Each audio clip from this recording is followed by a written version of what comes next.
안녕하세요, 여러분. 나모구 이제 12번째 강의입니다. 아, 저 보고 싶지 않으셨나요? 진짜 사람입니다, 오늘은. 지난 3주 동안은 아바타, 저의 옛 2, 3년 전, 5년 전, 뭐, 바로 지난주 수업에 내보낸 아이는 5년 된 아이입니다. 그냥 다른 아이라고 생각해 주세요. 제가 이제 저 자신에 대해서 제가 만드는 제 강의 스타일이 좀 마음에 안 들어가지고 좀 그걸 좀 좋게 만들어 보려고 이렇게 저렇게 하다 보니까 이렇게 AI를 좀 남들보다 좀 빨리 쓰게 됐고, 남들보다 원래 이렇게 제일 앞에 가 있는 사람은 바람을 제일 많이 맞잖아요. 강의 컨텐츠를 그걸로 아직 안 만드는 이유가 다 있었더라고요. 그래서 사실은 좀 많이 고생도 했고, 그렇지만 또 되게 좋은 경험이었고, 또 많이 배웠고요. 또 다른 사람들한테 제가 진짜 한 달 동안 거의 밤샘 거의 밤이고 낮이고 시간보도 없이 거의 거기에 파묻혀 살았는데, 저는 이제 힘들게 배웠지만 남들한테는 좀 쉽게 그 제 노하우와 돈도 아낄 수 있는 그런 노하우도 막 가르쳐 줄 수 있는 있을 수 있게 돼서 그런 것도 되게 뿌듯하고 있습니다. 아무튼 여러분은 자부심을 가지셔도 됩니다. 국내 최초 강의 컨텐츠로는 여러분이 처음으로 들으셨을 거예요. 이런 강의는 헤이젠 AI가 강의 동영상을 AI로 만드는 툴로는 제일 좋거든요. 제일 인정받고 있는 건데 그거조차도 아직은 너무 멀었어요. 갈 길이 너무 멀었어요. 특히나 한국말은 이 러닝이 이 학습이 좀 덜 돼가지고 한국말을 너무 잘 못해요. 작년에 비하면 훨씬 잘하기는 하는데요. 그래도 아직도 너무 못해요. 그래서 제가 일일이 수정을 엄청 많이 해야 되는 게 굉장히 좀 힘든 포인트이기는 했었습니다만, 금방 또 계속 좋아질 거라고 생각은 듭니다. 아무튼 여러분이 자부심 가지시라는 말씀을 드리고 싶었고요. 또 한 가지는 오늘은 제가 시험 삼아 지난 3주도 그냥 어떻게 하다 보니까 그렇게 제가 하고 싶어서 그렇게 했는데, 우리 학우님들이 학습하시는 분의 입장에서 어떠실까라는 이제 퀘션이 또 왔어요. 그래서 그걸 조금 더 체계적으로 좀 확인을 좀 해봐야 되겠다 싶어가지고 완전 아날로그, 제가 앞부분에는 완전히 제가 혼자서 촬영을 다 했잖아요. 저 혼자서 강의하고 삼천포도 잘 빠지고 뭐 이렇게 시청각 자료도 별로 없고 뭐 이제 그냥 그런 수업을 했었고, 그러다가 AI를 통해서 시청각 자료는 좋지만 굉장히 말이 굉장히 좀 딱딱할 수는 있을 것 같아요. 그렇게 된 거가 있고, 그렇지만 또 굉장히 제가 쓸데없는 말은 또 안 하게 되는 그런 장점이 있어가지고 참 그런 부분은 좋았습니다. 내용을 딱 필요한 내용들로 해서 여러분들한테 시간도 이렇게 많이 쓸데없이 제가 붙들고 안 있을 수 있어서 저는 되게 그냥 그런 부분들이 저는 좀 혼자서 별로 마음에 들지 않은 부분이었기 때문에 그런 부분들 저 나름대로 그랬는데, 우리 학우님들은 또 이렇게 좀 사람의 냄새가 나는 이런 말투가 더 편안할 수 있으니까요. 그래서 오늘은 저와 이 아바타가 AI가 같이 콜라보 해가지고 제가 이끌어가면서 야 너 나와 그래서 너 나와서 얘기해 이렇게 왔다 갔다 하면서 강의를 만들어 보려고 합니다. 그래서 여러분께서 이 강의를 보시고 아날로그 그리고 완전 디지털, 완전 아날로그, 완전 디지털, 그리고 half and half, 그러니까 아날로그 반, 저 인간, 진짜 사람, 그리고 가짜 사람, 이렇게 반반 정도 이렇게 섞어가지고 몇 퍼센트가 될지는 모르겠어요. 그러니까 좀 섞어가지고 하는 걸로 했을 때 여러분이 학습에 가장 도움이 되는 게 무엇이고, 이 아날로그 컨텐츠가 도움이 되는 부분은 무엇이고, 또 디지털 그 AI로 만드는 그 수업 컨텐츠 도움이 되는 부분은 또 무엇이고, 뭐 이런 부분들을 좀 많이 듣고 싶어서 제가 서베이 만들어서 올려놓을 테니까 꼭 좀 답변해 주시면 너무너무너무너무 도움이 될 것 같습니다. 예, 학교에서도 굉장히 필요한 부분이고요. 네. 그렇습니다. 꼭 부탁드리고요. 제가 이제 본격적으로 수업을 이제 들어가 보도록 하겠습니다. 12강에서는 원래 이제 13강에서는 리뷰 하반부의 그 내용들을 복습 강의로 잡아두었지만 12강에서 제가 진짜 중요하다고 제일 중요한 거, 제가 제일 하고 싶은 말, 그거 딱 토픽 2개 남겨놨거든요. 그 토픽 그 2가지를 뒤에다가 딱 꽂아놨는데 그 토픽을 얘기를 하면서 이론들이 있단 말이에요.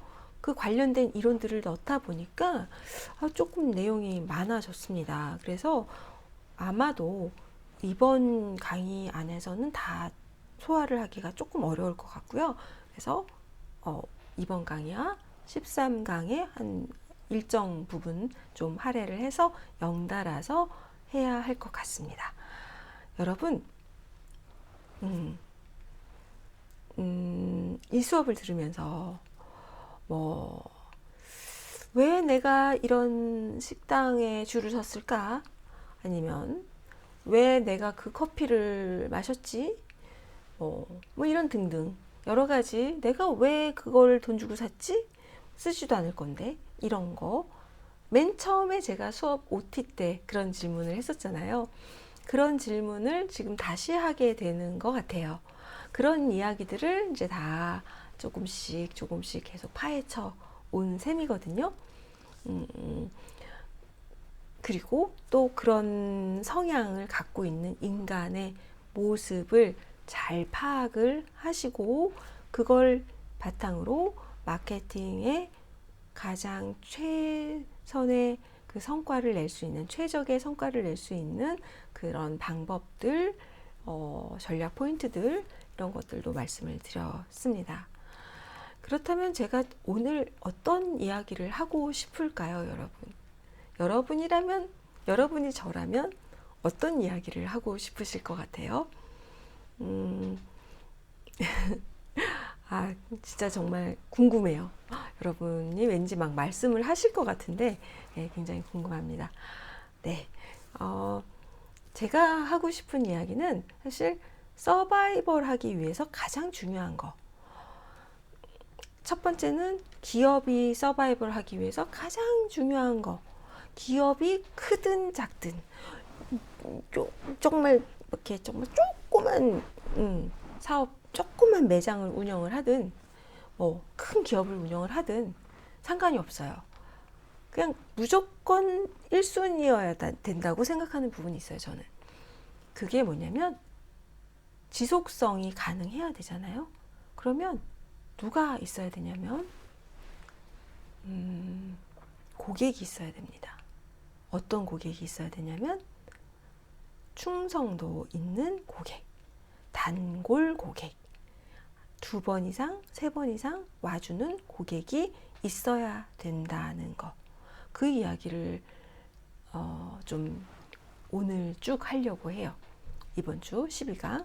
그리고 2번째 이야기는 이 수업을 쫙 관통해서 어찌 보면 그 2번째 이야기가 결국은 이 수업 내내 했던 이야기하고 쭉 다 연결이 된다라고도 볼 수 있는데요. 그거는 조금 이따가 보여드릴게요. 네. 그래서 브랜드 지속성을 위한 행동 경제학 이론과 그 브랜드 지속성을 위한 어떤 할 수 있는 방법들, 실전들 이야기 드리겠습니다. 네, 수업 들어갈게요. 왜 어떤 브랜드는 사라지고 어떤 브랜드는 좀 이렇게 좀 길게 몇백 년 된 것도 있잖아요. 150년, 200년 이렇게. 우리나라는 그런 건 아직은 없죠. 어떤 브랜드가 사라지는지. 코닥이 굉장히 유명하죠. 없어진 브랜드로. 그리고 노키아, 핸드폰. 여러분, 코닥에서 세계 최초로 디지털 카메라를 개발했다라는 사실을 알고 계신가요? 상당히 유명한 이야기라 많이들 알고 계실 텐데요. 이 코닥은 1970년대에 디지털 카메라를 개발을 했어요. 사실 저는 제 기억에는 제가 2001년도에 저희 아이를 낳았는데 그때 초반부였어요. 그 디지털 카메라가 나온 지가 뭐 아주 초반기는 아니지만 그래도 초반기여서 좀 비쌌어요. 비싸가지고 뭐 700불 넘는 제일 싼 게 한 4, 500불? 500, 뭐 이쯤이었던 것 같아요. 제가 미국에 있었으니까. 그랬었고요. 이따 막 두껍고 크고 막 이랬습니다. 근데 이 코닥은 70년대 중초반에 아닌가? 76년인가? 75년 요 중간쯤에 개발을 했다고 저는 들었거든요. 근데 자기가 완전히 점유하고 있는 필름 마켓을 잃어버릴까봐 싹 감췄어요. 개발을 그냥 숨겼어요. 그냥 안 했어요. 아, 이거 하면 우리 그걸 잡아먹겠네? 안 되겠다. 그리고 자기네만 개발을 안 하면 아무도 개발을 안 하리라 생각을 했나 봐요. 참 어이없는 생각이긴 하지만 충분히 그럴 수 있다고 생각이 들기도 합니다. 어떤 면으로는 누구나 그럴 수 있다라고 생각이 들거든요. 그러니까 어느 세월에 이제 좀 한 20년 후에 디지털 카메라가 나오고 결국은 어쩔 수 없이 자기가 선두주자에 나왔다라면 분명히 자기 나름대로 그 시장을 이렇게 나누고 필름 마켓도 또 나누고 뭔가 방법을 취했을 텐데 이 코닥은 그거를 안 한 거죠. 그러다 보니까 결국은 다른 이제 기업들에 의해서 이제 사라져 버린 거죠.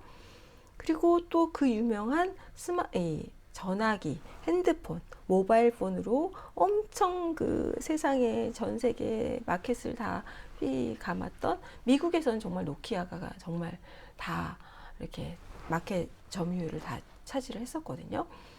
그랬는데 스마트폰 시대가 되는 걸 다 알았어요. 근데 그냥 아무것도 안 한 거예요.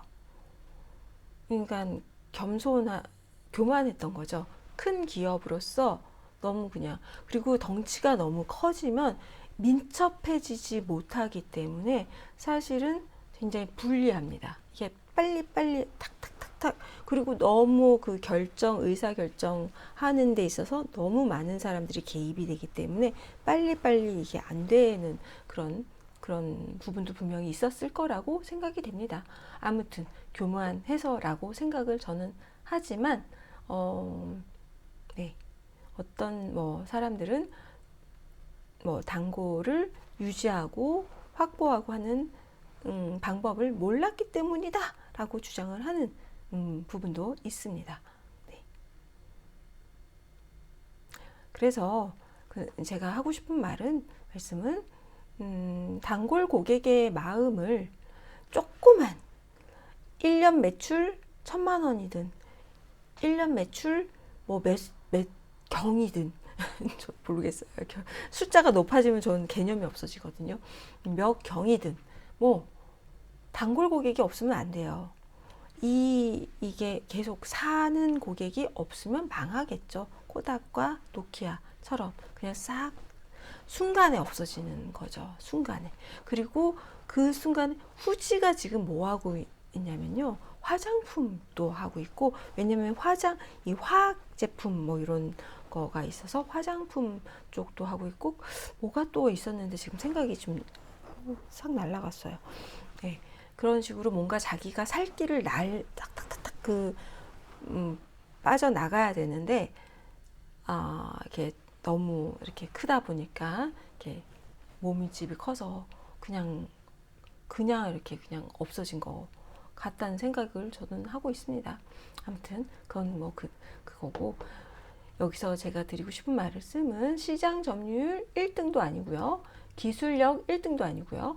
자본력 1등도 아니에요. 살아남는 브랜드는 그야말로 단골을 확보하고 있고 지속하는 힘이 단골을 확보하고 관리하는 힘, 그 힘 자체가 서바이벌의 그냥 가장 미니멈 그 최소 단위라는 거죠. 그거가 기본인 거죠. 기본이자 네, 그쵸? 무슨 말씀인지 알죠? 아시겠죠? 가장 중요한 거. 이게 없으면 안 된다는 말씀을 드리는 거예요. 네. 그래서 이제 첫 번째는 생존 기반은. 그래서 오늘 13주차 강의에서는 요 단골을 만드는 행동 경제학이라는 주제로 이 단골을 만드는데 행동 경제학자들이 만들어낸 이론들을 이제 단계별로 좀 유용한 팁들을 좀 드릴 거고요. 뭐 대단하게 뭐 어렵거나 그렇진 않아요. 그리고 여러분이 들어봤던 것들도 많이 있고요. 계속 이야기하는 뭐 행동 경제학에서 자주 이야기하는 것들도 있습니다. 그 이야기를 주로 이 생존 기반 단골을 만드는 이거에 대해서 이야기를 할 거고요. 그리고 요 점화 이론 2부가 이제 다음 주가 될 거예요. 아마 오늘 이걸 다 못 끝낼 것 같아요. 이 단골 만드는 행동경제학 이론을 다 못 끝낼 것 같고요. 2부 다음 주로 이제 요거 조금 더 이 1부가 조금 남겨서 넘어가고, 그리고 2부 점화 이론에 대해서 말씀드리려고 합니다. 이 점화 이론은 이 나무구 수업 혹은 행동경제학 수업, 그러니까 나무구라고 보는 게 나을 것 같아요. 행동경제학이라고 하면은 제가 너무 이렇게 좁아 놓은 것 같아서 그냥 마케팅에 있어서 그냥 마케팅의 액션 자체가 그냥 다 점화를 하려고 하는 것 같다라고 저는 생각을 해요. 그래서 이거를 좀 뒤로 빼서 마지막으로 쫙 정리를 해드려야 되겠다. 마케팅의 역할은 결국은 소비자 마음에 이렇게 불을 딱 지피는 거거든요. 이렇게 불을 딱 지피는 거예요.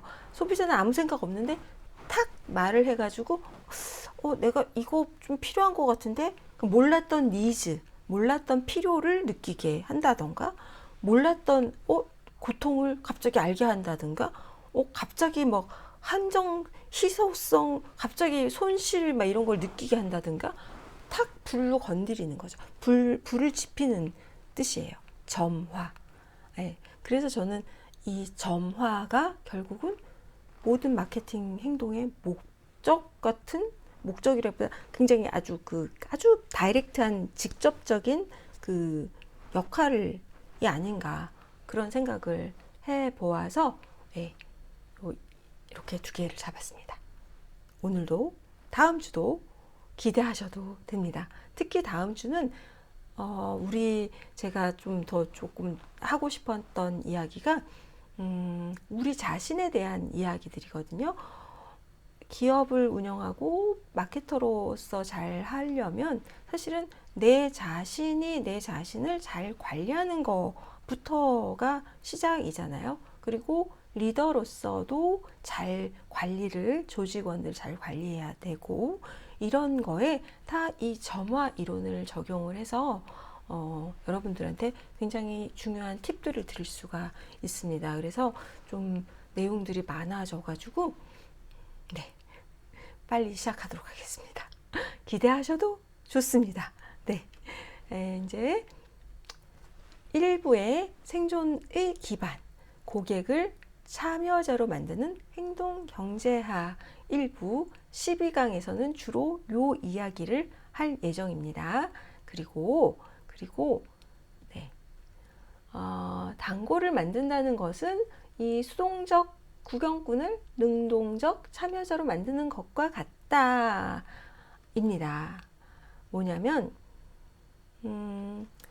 단골이 아닐 때는 그냥 이렇게 보는 거예요. 강 건너 불구경하든.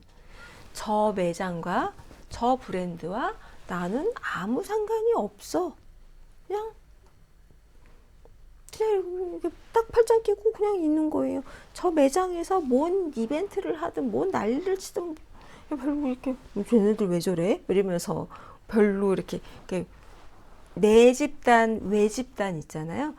인그룹, 아웃그룹, 아웃그룹이에요. 그러니까 나랑 상관이 없는 내 팔 안에 있는 그룹이 아닌 거예요. 그런데 단골이 된다는 뜻은 뭐냐면 이렇게 하고 있는, 구경하고 있는 이런 구경꾼을 손을, 팔짱을 풀고 손을 풀고 이렇게 해가지고 박수치게 만든 능동적 참여자, 막 박수치고 막 열광하고 파도 타기 하고 이렇게 동참하는, 내 브랜드, 내 매장에서 일어나는 일들에 함께 할 수 있는 능동적 참여자로 만드는 게 단골이라는 그런 맥락으로 보시면 좋습니다, 여러분. 이해가 가시죠? 어떤 매장에 가면은 단골 고객이 마치 꼭 무슨 스태프, 거기 매장 직원처럼 막 도와주는 사람들이 있어요. 저는 매장 직원인 줄 알고 막 이렇게 막 뭐 해달라고 한 적이 있는데, 뭐 알고 보면 그 사람도 고객인 거예요. 그런 경우 좀 있지 않으세요? 네, 그런 능동적 참여자인 거죠. 그렇게 단골을 만들고 나면 그 단골이 내가 무엇을 하든, 제가 이제 제 매장을 하나 조그만 걸 해요. 이거 우리 이제 저희 매장에서 한정으로 커피를 요만큼 볶았어요. 내일부터 내일 모레까지만 100개만 이렇게 드릴게요. 그래서 보내는 거예요. 내 단골 고객한테. 아시겠죠? 여러분이 마케팅 커뮤니케이션을 하실 때 제일 우선적으로 생각하셔야 되는 그 대상, 마케팅 메시지를 받는 첫 번째, 가장 최우선적으로 받는 그 대상은 우리의 단골 고객이라는 거. 단골 고객을 대상으로 여러분은 마케팅 메시지를 쓰시는 것이 가장 효율적이고 효과적입니다.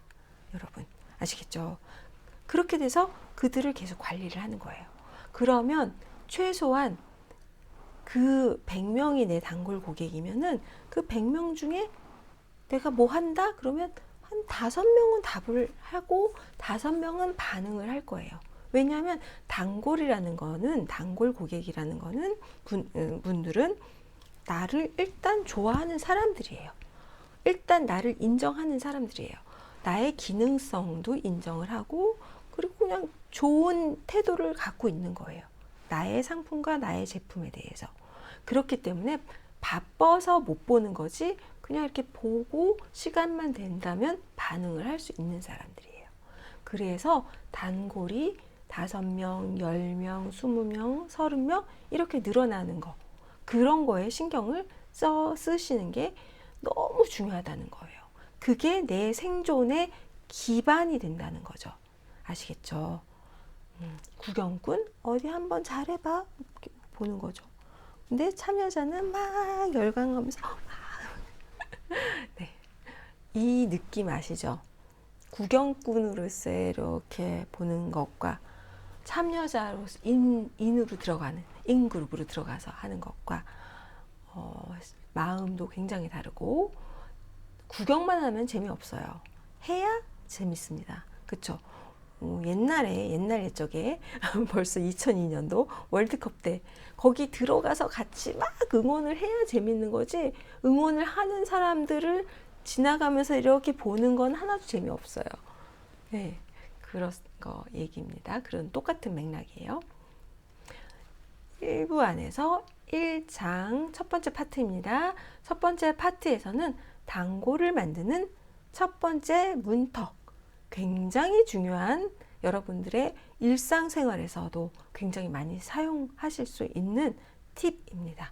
초기 개입 효과.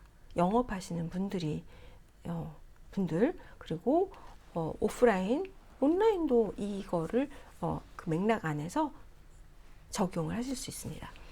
초기 개입 효과에 대해서 말씀을 드릴게요. 이거를 들으시면 좀 충격을 먹으실 수도 있습니다. 네, 우리가 이렇게 이 정도였어? 우리 이렇게 쉽게 이렇게 생각이라는 건 없는 거야? 이런 생각을 하실 수도 있습니다. 네, 작은 예스 받기. 그리고 두 번째, 문간에 발 들여놓기. 잠깐만요 해가지고 문간에 이렇게 쫙 들어놓고 이렇게 문 쫙 열고 내 몸 들어가는 그런 식인데, 뭐 잠깐만요 이건 아니고요. 조금 딱 들어갔다가 나중에 점점 몸이 다 들어가는 그런 스킬입니다. 한국이나 미국이나 말 표현은 너무 똑같지 않나요? 네, 문간에 발 들여놓기입니다. 네, 여러분 수업 시작하도록 할게요. 네, 저는 없어지겠습니다.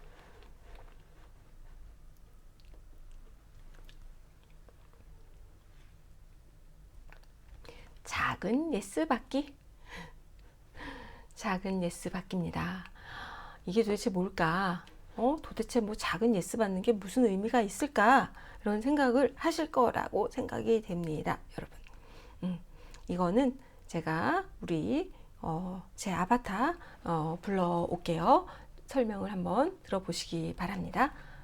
저보다 훨씬 간명하게 잘할 거예요. 네, 잠시만요. 마케터들은 항상 어떻게 하면 고객이 내 제안에 yes라고 말하게 할까를 고민합니다. 행동경제학은 놀랍도록 간단한 답을 줍니다. 더 큰 yes를 원한다면 아주 작은 yes를 먼저 받아내라. 서던 메서디스트 대학교의 다니엘 하워드 교수가 진행한 아주 재미있는 실험을 하나 보시죠. 그는 기아 구호 단체 소속 연구원이라고 밝히고 무작위로 사람들에게 전화를 걸어 비스킷 구매를 요청했습니다. 먼저 A그룹에게는 바로 본론으로 들어갔습니다. 안녕하세요. 기아 구호 단체입니다. 비스킷 좀 사주세요. 결과는 처참했습니다. 단 18%만이 동의했죠. 하지만 B그룹에게는 본론을 꺼내기 전에 아주 사소한, 본론과는 전혀 상관없는 질문을 먼저 던졌습니다. 안녕하세요. 전화 받아주셔서 감사합니다. 혹시 오늘 기분이 좀 어떠세요? 전화를 받은 사람들은 대부분 좋아요, 괜찮습니다 라고, 즉 yes라고 답했습니다. 그런 다음 비스킷 구매를 요청했습니다. 결과는 어땠을까요? B그룹에서는 무려 32%가 구매에 동의했습니다. A그룹보다 거의 2배 가까운 차이가 났습니다. 무엇이 이 차이를 만들었을까요? A그룹과 B그룹이 한 멘트 중에 차이 나는 것은 단지 당신은 오늘 기분이 어떻습니까? 라는 질문을 한 것뿐인데 말입니다. 궁금하시죠?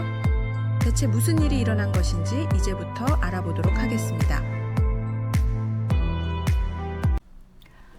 네, 이해 가셨어요? 좀 신기하지 않으신가요? 그쵸?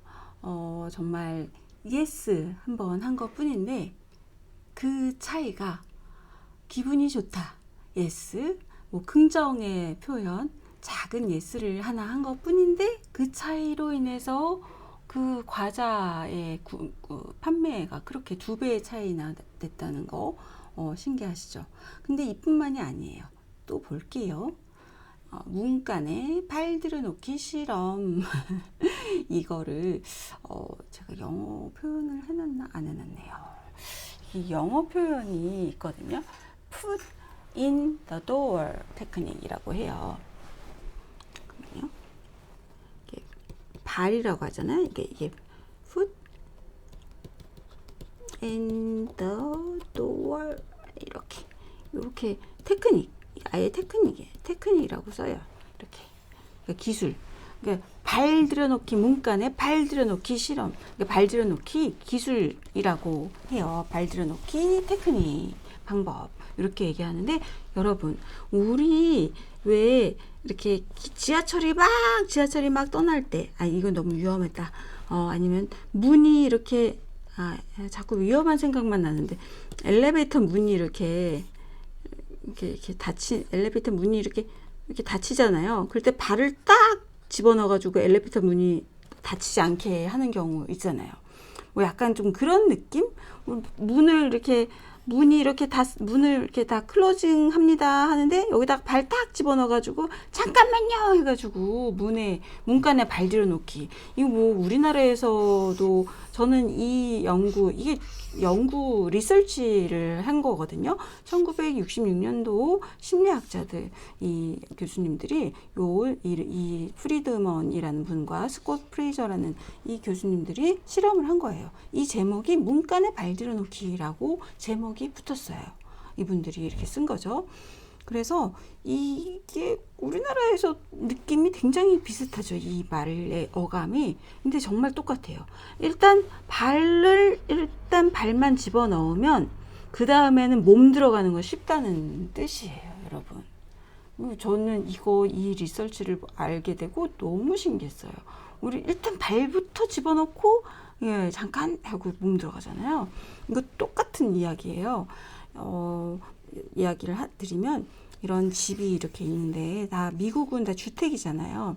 여기에 그 사람들한테 아주 사소하고 쉬운 부탁을 먼저 들어주게 되면 나중에 큰 부탁도 좀 더 잘 들어주지 않을까? 뭐 요런 맥락이에요.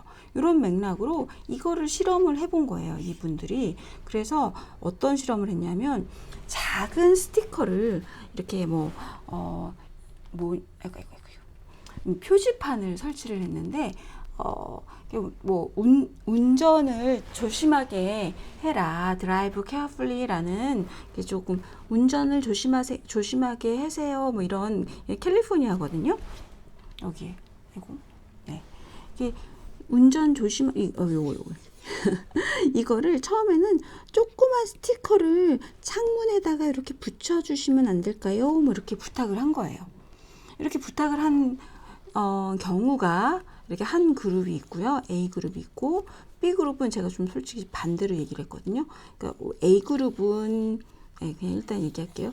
조그만 창문에다가 조그만 이제 스티커를 붙여주세요. 이런 거를.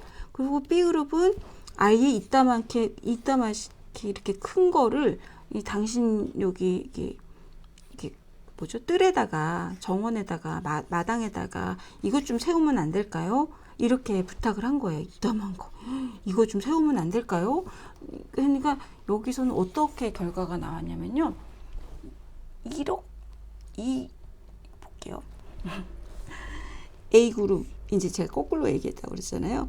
바로 그냥 그 집에다가 이렇게 큰 거를 이 마당에다가 드라이브 케어풀리, 운전 조심해서 하세요, 이 표지판을 당신의 정원에다가 이걸 좀 놓으면 안 될까요? 했을 때는 그냥 바로 거절을 하고, 대부분 거절하고 17%만 이렇게 오케이 했어요. 오케이 한 비율이. 그랬는데 이 B그룹에다가는 2주 전에 작은 스티커를 먼저 부탁을 했어요. 그러니까 작은 스티커는 그래 뭐 그 정도야 못 해주겠어, 그냥 우리 집 창문에 붙인다는데 그래 알았어, 뭐 나쁜 것도 아니고 좋은 거니까 그래 이렇게 조그만 거 뭐 창문이 있다만 하면은 창문에다가 요만큼 뭐 그래 붙여줄게, 알았어요. 그렇게 대답을 했어요. 대답을 하고 이 표지판을 그 다음에 2주 있다가 저 죄송한데요, 이 스티커는 너무 작아서 효과가 없어요. 이렇게 큰 거를 갖고 와가지고 이거 좀 뜰에다가 좀 갖다 놓으면 안 될까요? 라고 얘기를 했더니 이 사람들이 이렇게 표지판을 설치, 이렇게 큰 거를 그냥 억셉트한 비율이 76%라는 거예요. 엄청나게.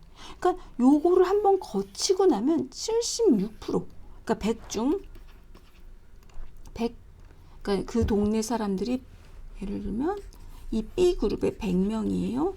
이 A 그룹에도 100명이에요. 그래서 어쨌거나 이 A 그룹에서 이 큰 표지판을 설치한 비율은 17%밖에 안 되는데, 이 B 그룹 중간에 작은 스티커를 붙이고 그 다음에 이 큰 표지판을 부탁을 했어요. 그랬더니 이 B 그룹이 전체가 100이라면 그 중에서 76명이 억셉트를 한 거죠. 오케이, 우리 집들에다가 그래 해 이렇게 한 거죠. 엄청나죠.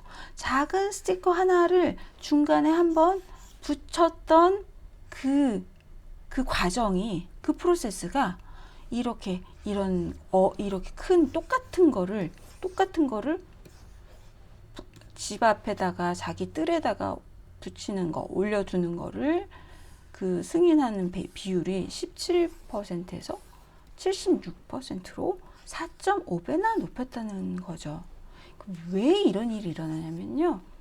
자아 이미지 때문에. 그러니까 여기에서는 이게 드라이브 케어풀리, 이렇게 운전 조심하세요라는 거를 생각하고 말고가 문제가 되지 않고 일단 너무 커요. 일단 거부를 먼저 해요. 근데 여기에서는 일단 조그만 거를 붙이는 이 행동을 함으로써 나는 훌륭한 시민이야. 훌륭한 시민. 이렇게 되는 거예요. 이미. 이 작은 스티커 때문에. 그러니까 나 훌륭한 시민이라고 이미 정체성이 이미지가 이렇게 정립이 딱 됐는데 이거 갖고 와서 이거 좀 놓아주면 안 될까요? 하는데 이거를 거부를 하기가 쉽겠어요? 안 쉽겠어요? 쉽지 않겠죠. 이미 나 훌륭한 시민 다 됐는데 어떻게 이걸 거부하겠어요? 저 같아도 이거 거부 못할 것 같아요. 이미 당신의 그 제안과 당신의 뜻에 나는 동감합니다. 공감합니다. 동의합니다. 다 이렇게 표시를 해놨단 말이에요. 이 작은 스티커로 인해서. 그 다음에 그럼 같은 편이 됐잖아요. 이거 부탁한 사람하고 같은 편이 됐으니까 그럼 이 사람의 부탁은 같은 릴레이션십이 됐기 때문에 같은 편으로서 같은 뜻을 갖고 있는 사람이기 때문에 즉 내 이미지는 이 사람과 같은 뜻을 갖고 있는 사람인 거예요. 훌륭한 시민, 뭐 좋은 일을 하는 사람. 그렇기 때문에 이거를 거부할 수가 없는 거죠. 그래서 아까 아주 작은 그 인사말, 그 yes를 너 어때? 어때? 그 한마디에 나 좋아? 나쁘지 않아. 누가 뭐 how are you? 뭐 이렇게 그냥 우리 yes, fine, thank you 이렇게 우리 중학교 1학년 때 배우잖아요. 어떤 미국에서 어떤 한국 사람이 그런 에피소드가 있다고 유명하잖아요. 그러니까 막 다쳐가지고 교통사고 나가가지고 막 아픈데 그래서 경찰이 와가지고 막 너 괜찮니? How are you? 그랬더니 I'm fine, thank you 이렇게 얘기를 했다고 갑자기 웃기는데. 네, 그랬다라는 얘기가 있는데요. 아무튼 사람들은 하와이유 하거나 너 어때? 너 오늘 어떠니? 기분 어때? 그러면 괜찮아. 뭐 이렇게 얘기하지 뭐 나 기분 되게 나쁘거든. 이렇게 얘기하겠어요? 네. 네. 그렇습니다. 그래서 그렇다는 이야기입니다. 네. 자, 이미지와 일관성의 힘. 그렇죠? 작은 행동 스티커 붙였고 자아 규정을 했어요. 난 좋은 시민이라고. 그래서 일관성을 이제 그 다음에 큰 부탁을 하니까 어떻게 해요? 나 이미 좋은 시민 됐으니까 큰 부탁 수락하는 수밖에 없습니다. 일관성 유지 우리 많이 들었던 그쵸? 우리 저기 라벨링 그 4강에서 일관성 유지하려고 하는 그 습성이 있다라고 말씀을 드렸었는데 기억을 하시죠? 네. 기억을 하실 거라고 생각을 합니다. 여러분, 작은 행동을 통해서 스스로를 규정하고 그 일관성을 유지하려고 한다. 그 레온 그 페스팅거 교수님이 하신 거, 그쵸? 기억나시죠? 기억나실 거예요. 네. 네. 요것도 재밌는 헤드폰 요거 소리를 음악을 막 들으면서 이제 요 실험한 내용이에요. 제가 이것도 설명하면 굉장히 길어져요, 여러분. 이거 한번 듣고 오세요. 네, 제 아바타가 잘 설명해 드릴 거예요. 그는 피험자들에게 헤드폰으로 음악을 듣게 했는데요. A그룹에게는 음악에 맞춰 머리를 위아래로 끄덕여 달라고, 즉 yes 행동을 지시했습니다. 반면 B그룹에게는 머리를 좌우로 흔들어 달라고 no 행동을 지시했죠. 실험이 끝난 후 그들에게 음악을 들을 때 봤던 펜과 보지 않았던 펜 중에 하나를 고르라고 했습니다. 결과는 충격적이었습니다. yes 행동, 즉 머리를 끄덕였던 A그룹은 그때 봤던 펜을 75%나 선호했습니다. 하지만 노 행동, 즉 머리를 흔들었던 B그룹은 오히려 보지 않았던 펜을 73%나 선호했습니다. 단지 머리를 위, 아래로 흔들었다는 물리적 행동 하나만으로 그 순간 눈앞에 있던 대상에 대한 선호도가 극단적으로 바뀐 것입니다. 이것이 바로 일관성의 욕구입니다. 기억나시죠? 사람은 웬만해서 자신의 신념과 태도를 바꾸려 하지 않는다고요. 우리는 런 페스팅거의 연구에서 어떤 종교 집단이 지구가 멸망한다고 믿고 있다가 아무 일도 일어나지 않았을 때 신은 역시 자신들을 사랑하시어 지구를 보존하시었다고 하며 신의 존재와 신에 대한 태도를 여전히 바꾸려 하지 않음을 보았습니다. 사람은 한번 Yes라고 말하거나 Yes라고 행동하면 자신의 뇌 안에 동조와 관련된 긍정적 태도가 형성됩니다. 그리고 다음 행동도 그 태도와 일관성을 유지하려 합니다. 이것은 우리 수업 전체를 관통하는 핵심 메시지입니다. 여러분 잊지 마세요. 생각이 행동을 바꾸는 것이 아닙니다. 행동이 생각을 바꾸는 것입니다.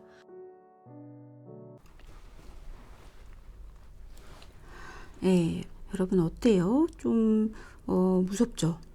네, 우리 인간이라는 우리 사람은 정말 정신, 생각이 다인 것 같지만 행동 때문에 생각이 바뀌기도 하고 생각 때문에 또 행동이 바뀌기도 하고 그쵸? 우리 그 이야기는 학기 초반에 많이 했던 이야기죠. 그래서 A그룹의 예스 행동, 머리를 위아래로 예스 행동을 위아래로 끄덕였어요.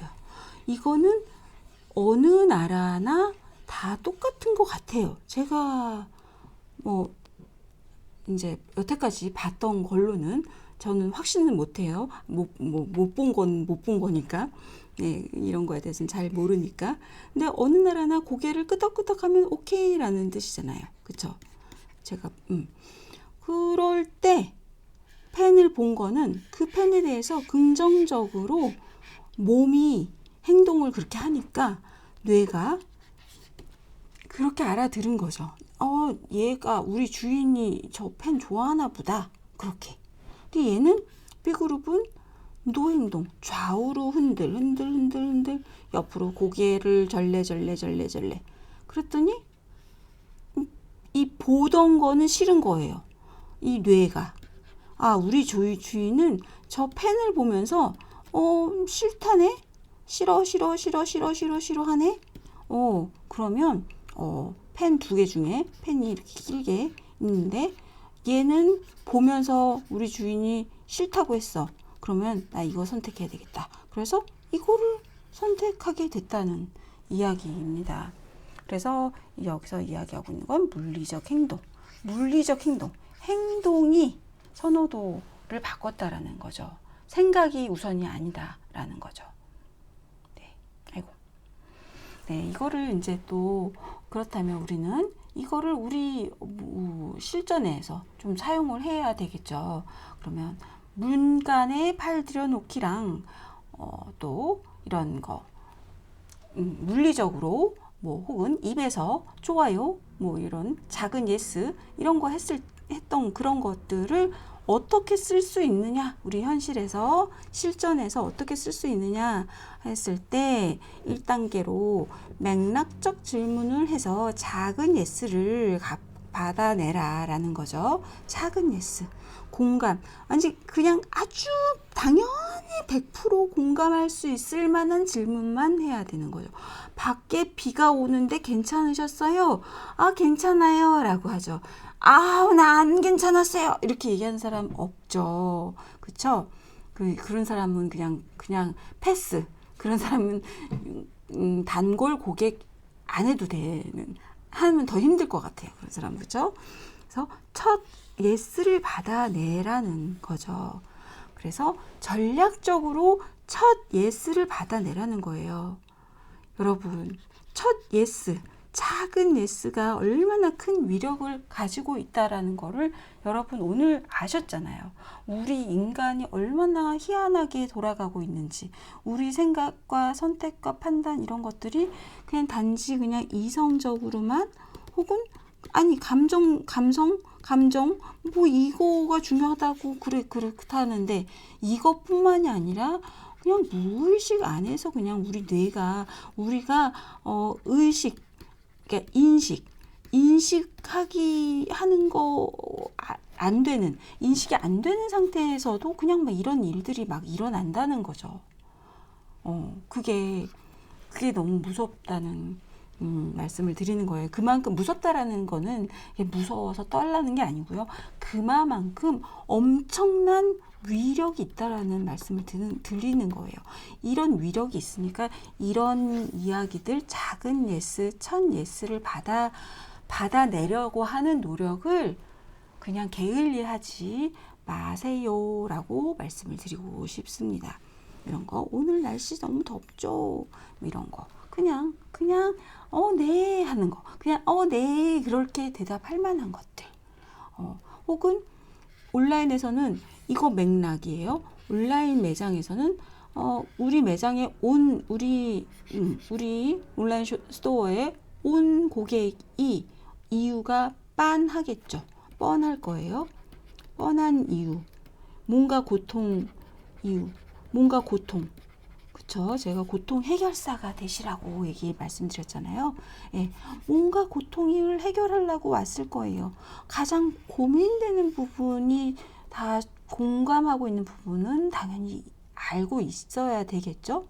판매하는 사람이. 그래서 가장 고민되는 부분은 뭐뭐뭐이 맞으신가요? 라고 이렇게 딱 메시지를 보낼 수 있다라는 거죠. 두 번째, 작은 행동을 유도하라는 거예요. 고개를 까딱까딱, 끄덕끄덕. 예, 그쵸. 끄덕끄덕하게. 그래서 아니면 뭔가 이런 향을 맡아보세요. 그랬을 때 받아들이면 승인을 했어요. 고객이. 승인을 하고 나면 긍정한 거예요.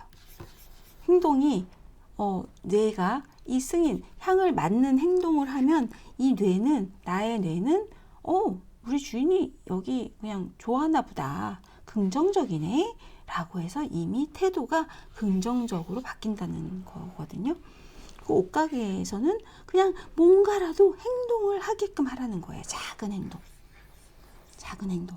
그래서 그 문간에 발 들여놓기. 문간에 발 들여놓고 고개를 끄덕거리고 이런 거. 그런 작은 행동으로서 우리 뇌를 그러니까 고객의 뇌가 나한테 우리 판매자 입장에서 나한테 동조하게끔 그쵸? 신상인데 원단이 좋아요. 그랬을 때 그래요? 그러니까 만져만 보시겠어요? 그랬을 때 그럼 보통 그러죠. 네. 사람은 다 이렇게 만져보고 싶잖아요. 촉감 해보고 싶잖아요. 그래서 그냥 만져만 보시겠어요? 했을 때 살 생각 없으면 그냥 만지지 마세요, 여러분. 여러분이 고객이라면, 네, 여러분이 판매자 입장이라면 어떻게 해서든지 고객이 그냥 아주 가볍게, 뭔가 조금도 미안해할 만한 일도 아닌 그런 행동을 하게끔 하라는 거죠. 새 소스인데 맛 한번 보시겠어요? 관심 주제에 투표 한번 해주시겠어요? 이런 거. 재미난, 조금 좀 재미나게 좀 끌어오면 아무래도 이 온라인에서는 조금 더 어렵겠지만 뭔가 재미있는 온라인 동영상이라든가 이모지라든가 등등 그런 걸 사용을 해서라도 어떻게든지 클릭 한번 하게 해줘야 된다는 거죠. 돈이 들지 않고 1, 2초 안에 끝나는 작은 행동을 제안하십시오.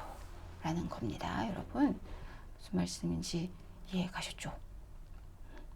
그리고 나서 두 번째까지 작은 행동을 하고 나서 그 문간에 발 들여넣기 발 들여놓은 다음에 이미 이제 오케이 이미 고객이 오케이 사인을 보냈어요. 자기가 행동으로. 자기는 그런 것까지는 아니었지만, 예, 근데 나는 이 가게와 긍정적으로 소통하고 있어라고 이미 이 뇌는 자기 자아 이미지를 만들어 놓은 상태가 돼버린 거예요. 그 작은 행동이, 예, 그 작은 공감이. 여러분, 이거는 제가 저도 이제 실무를 해봤기 때문에 알거든요. 진짜 이게 진짜 위력이 있다라는 거를, 이게 정말 영향력이 진짜 있다라는 거를 믿으셔야 이걸 하시거든요. 이런 행동을. 이 진짜예요, 여러분. 이게 뭐 이런 게 뭐가 효과가 있겠어? 뭐 이런 생각을 하면 안 하세요. 그러면 뭐 아무 결과도 없는 거겠죠. 인풋이 좋아야 아웃풋도 좋다. 인풋이 뭐 콩 들어가면 뭐가 나오고 비지가 나오는 거고 뭐 이런 거잖아요. 인풋이 쓰레기면 아웃풋도 쓰레기다.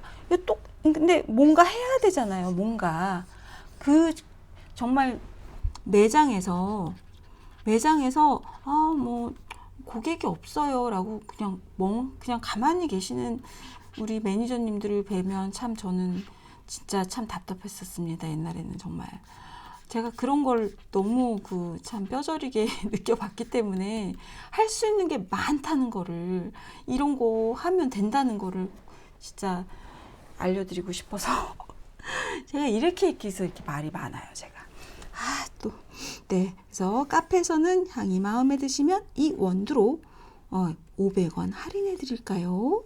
그래서 커피 드시라는 거죠. 옷가게 느낌이 좋으시죠? 한번 입어보시겠어요? 이렇게 피팅만 해보시겠어요? 뭐 이렇게 해보세요. 이렇게 온라인에서 이렇게 뭐 이 투표 주제의 핵심 그러니까 조금 자꾸 이렇게 끌어들이는 거죠. 이렇게 자꾸 속으로 나의 소굴로 고객을 이렇게 쫙 잡아 당겨가지고 단골로 만드는 것입니다. 이게 다. 네, 이제 요거가 이제 끝났어요.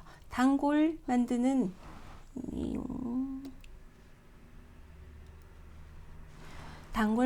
첫 번째 문턱, 초기 개입 효과를 알아본 거거든요. 초기에 제일 처음에 아예 구경꾼 팔짱 끼고 구경하고 있는, 이렇게 구경하고 있는 구경꾼을 문턱을 딱 건너왔어요. 문턱 들어오세요. 여기 이제 내 매장이에요. 예. 내 매장 저는 여기 있고. 그래서 들어오라고. 이제 문턱을 건너 들어오게 한 게 이 초기 개입 효과. 요 초기 개입 효과라는 요거예요. 요거를 이 구경꾼을 이렇게 문턱을 살짝 넘어오게끔 하도록 하기 위해서 작은 예스를 무엇이든 상관없습니다. 아주 1, 2초 밖에 안 들어가는, 진짜 그냥 우리가 그냥 모르는 사람끼리도 뭐 이렇게 버스 기다리면서도 여기 오늘 날씨가 춥네요. 뭐 이런 그쵸? 그러니까요. 괜찮아요? 춥지 않아요? 오늘 날씨 춥지 않아요? 뭐 이런 날씨기가 제일 사실은 편하죠, 사실. 예. 그리고 뭐 하여튼 하와이유가 제일 미국에서는 제일 아까부터 자꾸 하와이유가 흔하죠. 작은 예스. 이 별거 아닌 것 같지만 되게 대단한 유리력이 있다는 거. 그리고 작은 거부터 조그만 거부터 부탁을 하고, 그 다음에 큰 거를 부탁을 해라. 요거 여러분의 삶에서 우리 조그만 젊은 학생, 이렇게 20살 뭐 이런 애기들, 아가 학생들은 부모님한테 이제 이런 걸로 해서 이렇게 좀 내가 원하는 걸 좀 큰 거를 얻기 위해서 진짜 정말로 영업하는 분들 이렇게 문간에 발 들여놔서 처음에는 작은 거를 부탁을 드렸다가 나중엔 좀 큰 거를 드려도 이렇게 오케이 하는 경우가 많다라는 거 확실히 아셨죠? 이런 연구가 되어 있어서 우리는 사실은 굉장히 혜택을 많이 보고 있는 거죠. 이런 거 때문에. 그러니까 우리는 이제 알았잖아요. 그러니까 여기서 팔짱을 끼고 있는 고객이 손을 풀고 yes라는 첫 번째 문턱을 넘게 만들어서 고객의 뇌가 스스로 여러분의 참여자가 될 준비가 되어 있는 거예요. 준비를 하도록 만드세요가 지금 첫 번째 첫 번째 1장에서 드리고자 하는 말씀입니다. 이거 정리한 거입니다. 이제 두 번째로는 이제 문턱을 넘어왔어요. 아까 이렇게 제가 그림 그렸잖아요. 문턱을 넘어왔어요. 이렇게 문지방 이렇게 넘어왔어요. 넘어온 게 고객이 여기까지 들어왔어요. 뭐 이렇게 보면서 이렇게 매대 이렇게 해서 문턱 넘어왔어요. 이 넘어온 고객이 뭔가 스스로 하도록, 무언가 행동하도록, 무엇을 하도록 하라는 거예요. 참여하도록,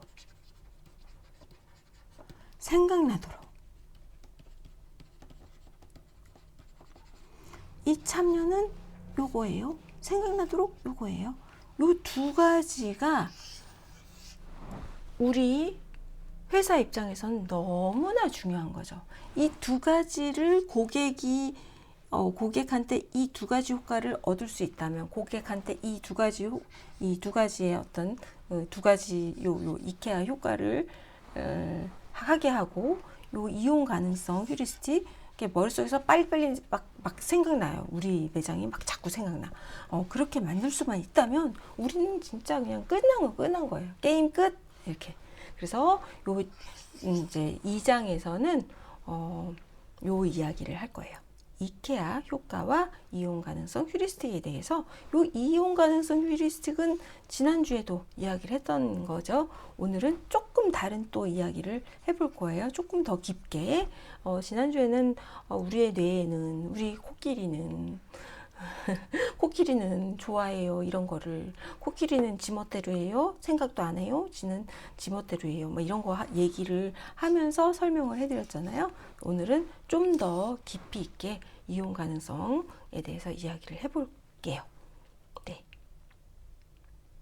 그래서 이케아 효과 우선 보여드릴게요. 우리 또 제 짝꿍, 제 아바타 나오라고 해보도록 하겠습니다. 큐. 여기 두 개의 종이학이 있습니다. 왼쪽은 누가 봐도 엉성하게 접혔죠. 오른쪽은 전문가가 만든 완벽한 작품입니다. 만약 저 왼쪽의 엉성한 종이학을 여러분이 직접 땀 흘려 만들었다면 여러분은 이 둘 중 어느 것에 더 높은 가격을 매기시겠습니까? 2012년 하버드 비즈니스 스쿨의 마이클 노튼, 툴레인 대학의 데니얼 모션, 그리고 듀크 대학의 댄 에리얼리 교수가 바로 이 질문에 대한 답을 찾기 위해 아주 재미있는 실험을 설계했습니다. 그들은 사람들이 왜 자신이 직접 조립한 이케아 가구에 그토록 애착을 가질까라는 단순한 호기심에서 출발했습니다. 과연 스스로의 노동력이 그 대상의 가치를 정말로 높게 평가하게 만드는지 궁금했던 거죠. 그래서 피험자들을 두 그룹으로 나눴습니다. 조립자 그룹과 평가자 그룹입니다. 조립자 그룹에게는 이케아의 평범한 흰색 수납 상자를 주고 설명서를 보며 직접 조립하게 했습니다. 이 과정 여러분도 아시겠지만 꽤 성가시고 시간이 걸리죠. 반면 평가자 그룹에게는 이미 완벽하게 조립된 똑같은 수납 상자를 그냥 보여줬습니다. 그런 다음 두 그룹 모두에게 물었습니다. 이 이케아 상자를 산다면 얼마까지 지불할 의향이 있습니까? 결과는 어땠을까요? 그냥 상자를 본 평가자 그룹은 이 상자의 평균 0.48달러를 매겼습니다. 하지만 자신이 땀 흘려 직접 만든 조립자 그룹은 평균 0.78달러를 매겼습니다. 무려 63%나 더 높은 가치를 부여한 것입니다. 연구팀은 실험을 바꿔봤습니다. 레고 조립, 심지어 오리가미처럼 아주 서툰 결과물이 나오는 작업을 시켜도 결과는 같았습니다. 자신이 직접 만든 남들이 보기엔 엉성한 창작물에 훨씬 더 큰 애착과 가치를 부여했습니다. 연구팀은 이 현상에 이케아 효과라는 이름을 붙였습니다. 핵심은 이것입니다. 노동이 사랑을 만든다. 우리는 우리가 소유한 것을 사랑하는 것이 아닙니다. 우리는 우리의 노동과 자아가 투입된 것을 사랑하게 됩니다. 단골 고객은 제품의 완성도에 감동하는 것이 아니라 그 제품을 경험하는 과정에 참여할 때 만들어집니다. 네, 이제 이케아 효과가 뭔지 잘 보셨죠? 예, 우리가 소유한 것을 사랑하는 것이 아니죠. 쉽게 살 수 있고 구매할 수 있는 것을 우리가 뭐 사랑까지 하겠어요, 그렇죠? 뭐 지금 물건이 귀한 시대가 아니니까요. 대신 우리의 노동과 자아, 그러니까 우리의 선택, 자아가 이게 반영된 선택, 디자인, 모습, 어떤 마감된 모습, 이런 것들 자체가 나의 손길이 들어갔기 때문에 그런 것이 투입된 것을 사랑하게 된다는 거죠. 그럼 그거를 이제 우리의 비즈니스로 이렇게 적용을 한다면 단골 고객을 만들기 위해서 제품의 완성도를 팔려고 하는 게 아니라 경험 과정에 참여할 수 있도록 만들라는 거죠. 그렇게 되면 단골 고객이 만들어집니다. 라는 거예요. 경험 과정에 참여할 때 단골 고객이 만들어집니다. 그래서 뭐 우리가 이제 상품이 워낙에 흔해졌으니까, 물건이 흔해져서 이제는 물건 자체가 귀하지 않잖아요. 뭔가 정말 유니크한 제품, 뭐 아주 한정 상품 혹은 뭐 리미티드 한정 상품, 한정 기획 상품 뭐 이런 거, 아니면 이제 저는 작년에 저희 아들한테 선물을 받았는데, 자기가 얘는 뭘 만드는 걸 그렇게 잘하는 편은 아닌 것 같은데 자기가 직접 목걸이를 만들어 왔어요. 팔찌구나. 네, 팔찌를 만들어 왔어요. 제 거랑 저희 남편 거를. 자기가 이거 막 손으로 금속 공예하는 데 가가지고 만들어 왔다고. 자기가 만든 거기 때문에 너무 귀한 거예요. 얘는 자기 정성과 이 모든 게 다 들어갔기 때문에 엄마 아빠가 너무 좋아할 거라고 이제 생각을 하고 기대해도 된다고 막 그러고 줬어요. 근데 정말 저는 너무 얘가 이제 신경을 쓰고 그 마음이 너무 이쁜 거죠. 그런데 결국 제가 못 썼어요. 왜냐면 메탈 알러지가 제가 좀 심해가지고, 그러니까 애가 너무 안타까워가지고 속상해가지고. 근데 뭐 걔가 만든 게 뭐 얼마나 잘 만들었겠어요? 근데 자기가 했다라는 것 때문에 자기도 엄마 아빠한테 귀한 선물이라고 생각하고 주는 거죠. 네. 예. 가죽공예, 저 같은 경우는 가죽공예를 많이 하는데, 그것도 이렇게 되게 이런 거 있어요. 예전에 여권 지갑을 이제 만드는 이제 특강 클래스를 했었는데, 이제 특강 클래스를 이제 해주시는 선생님이 모든 거를 힘든 작업을 다 해왔어요. 물건을 다 가죽을 다 이렇게 잘라왔어요. 그리고 이제 우리 학생들은 구멍 하나 뚫고 이렇게 뭐 버튼 달고 뭐 이렇게 꼬매고 조금 재봉하고 핸드소잉하고 이런 것만 딱 해가지고 자기 이름 딱 이렇게 찍어가지고 가는 거. 그러니까 그렇게 좋아하더라고요. 사실은 그건 가죽공예라고 말하기 어려운데도 그래도 컬러를 골랐죠. 이 가죽 컬러를 골랐고, 가죽에다가 여기다가 실 컬러를 골랐고, 그리고 여기 버튼 컬러를 골랐고, 그리고 자기 이름을 뭘로 이렇게 불박을 찍을지, 이름을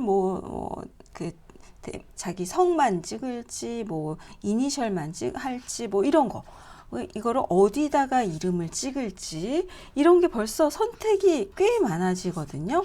그리고 엣지 컬러도 또 골라야 되고, 그러니까 여기 완전 자기의 컨셉이 다 들어간 거죠.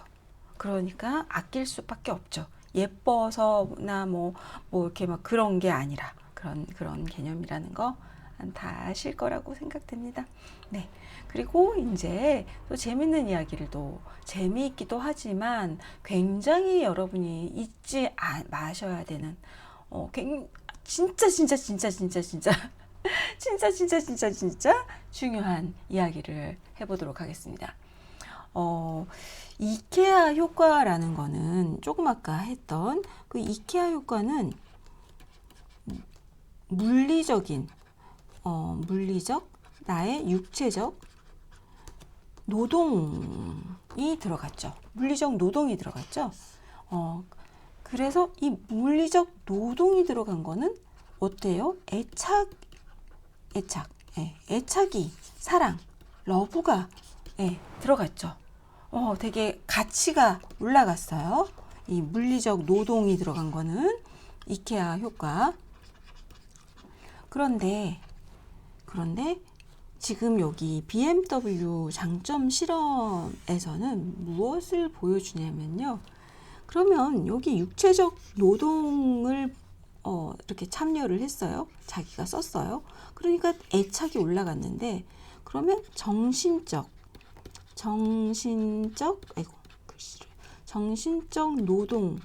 노동을 요구할 때 브랜드나 마케터가 소비자한테, 고객한테 정신적으로 노동을 요구했을 때 어떤 결과가 나올까? 여러분 한번 예측이 되시죠? 제가 굉장히 자주 했던 말 중에 하나가 인지적 구두쇠. 그렇죠? 우리 사람은 인지적 구두쇠다. 머리 쓰기 싫어한다는 거죠. 그래서 공부하는 것도 싫은 거죠. 그렇지만 재미있는, 자기가 흥미있고 관심 있는 거는 좋아하지만 우리 모두에게 다 시키는 거 있잖아요. 초등학교, 중학교, 고등학교까지 뭐 국영수 뭐 어쩌고저쩌고 좋아하지도 않는 거를 막 시키면 싫죠.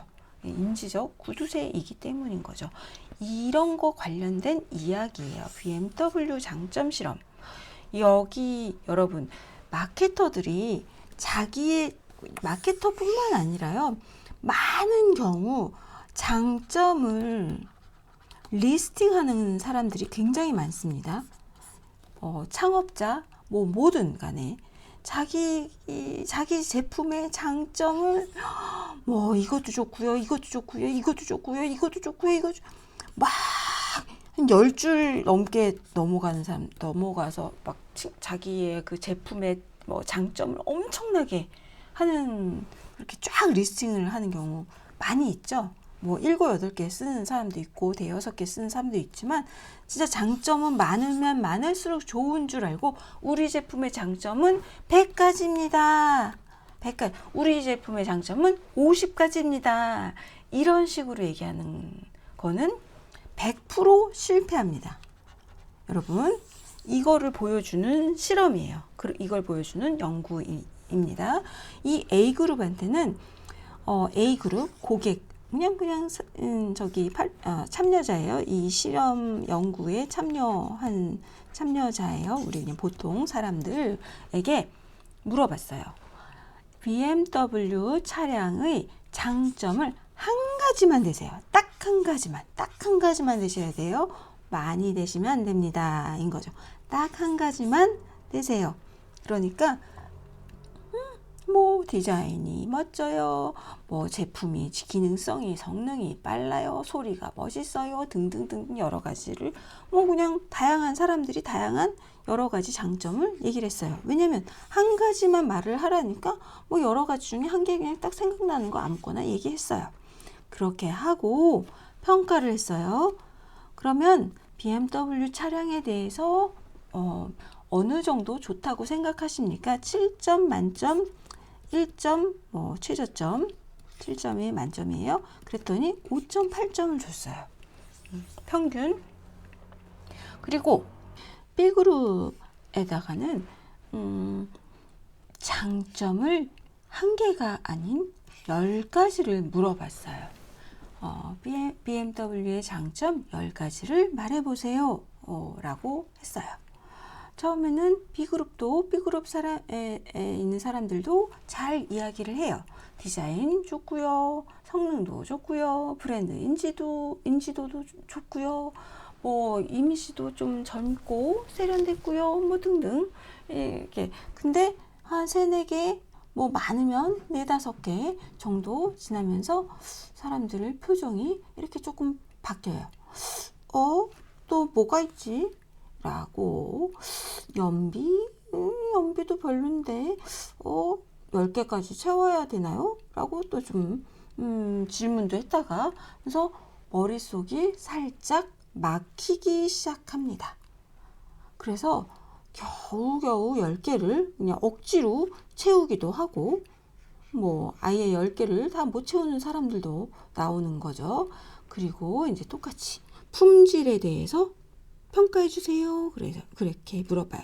1부터 7까지 물어봐요. 그래서 7점 만점에 그런데 같은 BMW에 대해서 물어본 건데 이 B그룹의 평균 점수는 B그룹 사람들이 BMW에 대해서 평가한 점수는 4.2였다라는 거죠. 그래서 5.8에 비하면 4.2는 현격히 차이가 우리가 그냥 봐도 차이가 확실하게 나네 라고 느낄 수 있죠. 통계적으로 분명하게 유의미하다라고 하거든요. 의미가 확실하게 있다. 그러니까 확실하게 있게 차이가 분명하게 있다라고 이제 결론이 난 거예요. 굉장히 이상한 일이 일어났죠. 또 뭐가 있지? 라고 힘들어하는 과정이 있었다라는 거.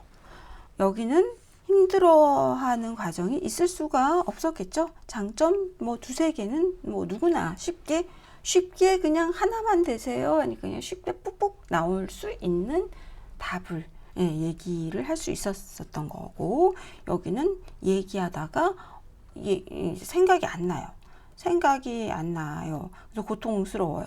뭐 그런 상황인 거예요. 여러분 왜 이런 일이 일어났을까요? 여러분 궁금하시죠? 또 저의 아바타가 한번 나와서 이야기를 해드리도록 하겠습니다. 이런 이야기를 해드릴 거예요. 이용 가능성 휴리스틱. 많이 들었던 이야기죠. 지난주에 상어와 코코넛 이야기 때 기억나시죠? 이용 가능성 휴리스틱은 정말로 그냥 최고예요. 이거 하나 제대로 만들면 이거는 최고가 되는 거. 우리는 뭐 걱정할 필요가 없는 정도로 아니죠. 걱정할 필요 있습니다. 이거 있어도 기존 그 단골 고객 확보하고 관리하는 게 더 중요합니다. 사실은 이거 그 다음에 이거 한번 들어보시죠. 왜 이런 역설적인 결과가 나왔을까요? B그룹이 장점을 10개나 생각해냈는데도 말입니다. 이 현상을 설명하는 가장 강력한 이론도 바로 우리가 지난주에도 이야기를 한참 했었던 이용 가능성, 회상용이성, 휴리스틱입니다. 지난주에 말씀드린 상어와 코코넛 기억나시죠? 이용 가능성 휴리스틱은 우리 일상에 늘 어디에서나 작용하고 있습니다. 카너먼과 트벌스키는 인간은 실제로 합리적으로 확률을 계산하여 판단하기보다는 머릿속에 얼마나 쉽게 떠오르는가, 즉 이용 가능성이라는 직관적 느낌에 의존해 판단할 것이라 가설을 세우고 실제로 다음과 같은 실험은 진행했답니다. 오늘은 마지막 수업이니만큼 카너먼과 트버스키의 고전적인 R 단어 실험도 간단히 소개드리고자 합니다. 그들은 피험자들에게 아주 간단한 질문을 했습니다. 영어 단어 중에 R로 시작하는 단어와 R의 세 번째에 있는 단어 중에 어느 것이 더 많을까요? 여러분은 어떠신가요? 당연히 R로 시작하는 단어가 훨씬 많게 느껴지시죠? 피험자 대부분이 R로 시작하는 단어가 훨씬 많다고 답했습니다. 하지만 진실은 R이 세 번째에 있는 단어가 압도적으로 더 많습니다. 왜 이런 착각을 할까요? 우리의 뇌는 R로 시작하는 단어는 아주 쉽게 인출할 수 있지만 R이 세 번째인 단어는 인출하기가 어렵기 때문입니다. 인지적으로 부담이 되는 거죠. 즉, 사람은 정보의 총량으로 판단하는 것이 아니라 그 정보가 얼마나 쉽게 머릿속에 떠올랐는가라는 인지적 유창성으로 세상을 판단합니다. 그러고 보니 인지적 유창성이라는 개념은 제가 엄청 많이 언급하고 있죠. 인지적 유창성만큼 우리의 코끼리가 좋아하는 것도 없다는 것을 증명하는 것이기도 하고요. 그러니까 우리의 일상생활에서의 선택과 판단에 있어서 엄청난 영향을 끼치는 부분이라는 점 절대 잊지 마시기 바랍니다. 네, 이용 가능성, 회상 용이성, 이용 가능성, 효리식이 얼마나 중요한지, 즉 인지적 유창성, 또 다른 말로는 얼마나 빨리빨리 기억이 나면 소비자들이 긍정평가를 한다는 것, 그리고 잘 안 나면, 빨리빨리 생각이 안 나면 부정평가를 스스로 생성한다는 거 꼭 기억해 주시면 좋겠어요. 굉장히 중요한 부분입니다.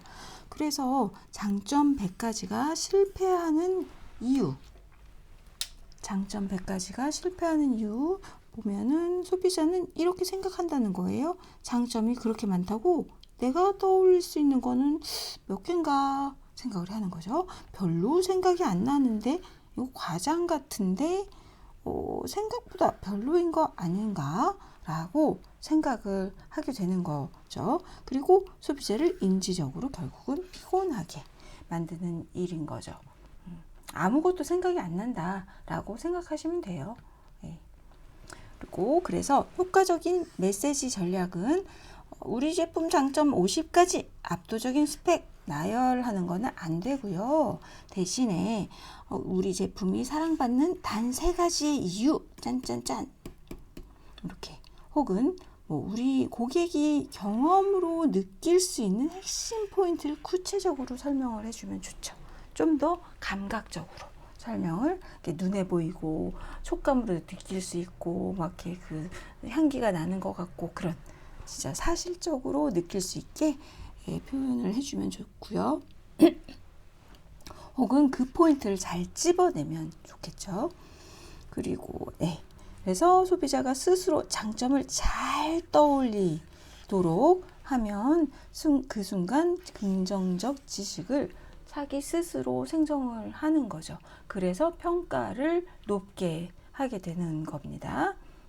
BMW 그 연구 결과를 꼭 기억해 주세요. 그래서 진짜 마케팅의 핵심은 장점 50가지, 혹은 10가지라고 해도 이거 되게 많아요. 장점 50가지를 외치는 것이 아니라 고객 머릿속에서 쉽게 떠오르는 단 한 가지의 이유를 만들어주는 것. 우리 이 이야기를 정말 많이 계속 해왔죠. 메시지를 만드는 것 자체가 결국은 무슨 메시지요? 브랜드 슬로건, 브랜드 스토리도 내 브랜드의 어떤 컨셉, 몇 가지 컨셉이 결국은 이 3가지 단 하나의 이유를 만들어주는 거, 진짜 딱 하나, 제일 코어, 제일 핵심 그 특징을 단 하나로 표현을 해주는 거고, 예를 들면 BMW가 뭔가 어떤 핵심 그것이 굉장히 남성적이고 이 어떤 뭔가 그 컨셉 딱 있잖아요. 되게 파워풀한 그 기능성이라고 하면은 그게 파워풀한 자동차, 유럽 자동차, 그게 이제 얘의 이제 뭐 컨셉이라고 하면은 거기에 달려있는 특징들이 이렇게 한 3가지 정도로 표현이 될 수가 있어요. 그래서 아주 이런 것들이 여기에서 이렇게 표현이 된다고 볼 수도 있고, 이 3가지들이 여기를 이 하나로 또 모여진다고 볼 수도 있어요. 컨셉이.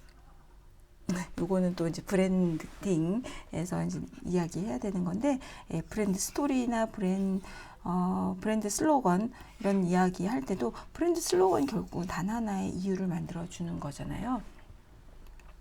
뭐 제가 좋아하는 피로회복엔 바카스, 위장병엔 한국인의 두통엔 뭐 펜젤, 뭐 겔포스, 뭐 위장병엔 겔포스, 뭐 이런 거 있잖아요. 그게 단 하나의 이유예요. 예, 이유를 만들어 주는 겁니다. 쉽게 떠올라야지, 아, 그건 유명한 거야. 유명한 거는 그냥 좋게 생각을 하는 거죠. 사람은 휴리스틱. 네. 그래서 이런 걸 할 수 있기 위해서 이렇게 생각을 해보면 좋아요. 이렇게 스스로에게 물어보세요.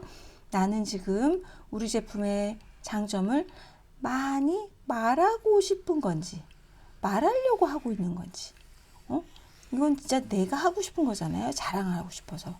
내가 많이 말하면 왠지 저쪽에서 들어줘, 많이 좋은 걸 얘기하면은 왠지 이렇게 먹힐 것 같고 그런 거잖아요. 근데 듣는 사람 입장에서는 피곤한 거고, 듣는 사람 입장에서는 많이 말해봐야 그 기억이 안 나고 뭐 그런 거죠.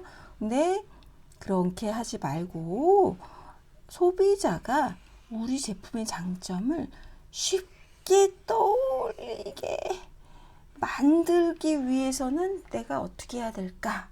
요 질문을 항상 하면 이게 이제 결국은 내가 해야 될 나의 목표가 되는 거죠.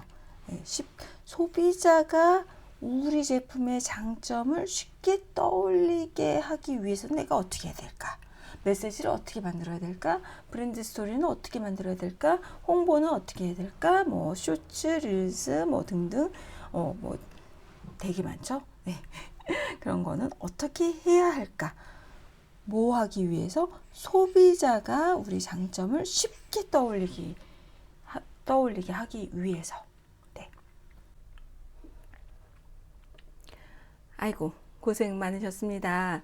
여러분, 오늘 수업한 내용들은 그렇게 어렵지는 않은, 좀 가볍게 들으실 수 있는 내용입니다.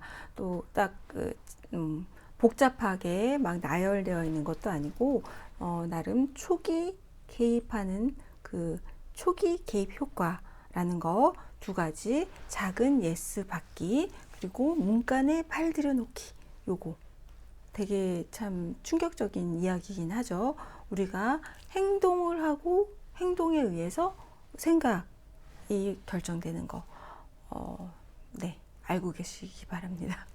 그리고 주변 사람들한테도 알려주시면 뭐 또 재미있는 이야기거리가 될 수도 있을 것 같습니다.